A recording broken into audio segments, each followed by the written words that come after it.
আচ্ছা, আপনি যে আলু বসাবেন এইবার আলুতে কি এমন করলে স্ক্রাব রোগ কম হবে বা আলুর যে শিকড়ের যে প্রবলেমগুলো সেইটা কম হবে। সো এই ভিডিওটা আপনার জন্য। আজকে যখন আলু আমরা বসাচ্ছি সবার প্রথম আমাদের জমির পিএইচটা আমাদের চেক করা উচিত।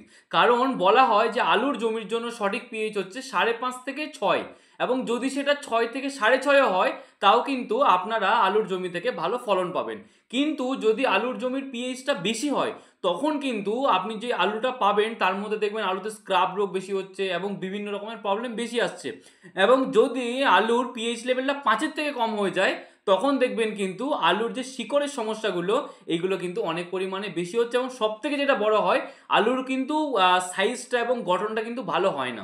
তো তার জন্য আলু চাষ করছেন মানে পিএইচটা ব্যালেন্স করতে একদম ভুলবেন না। আর কিভাবে পিএইচ ব্যালেন্স করবেন তার যদি সলিউশন জানার থাকে নিচের দেওয়া কন্ট্যাক্টে যোগাযোগ করুন, আমি আপনাকে পার্সোনালি গাইড করব কিভাবে আপনি আপনার জমির পিএইচটাকে ব্যালেন্স করতে পারবেন।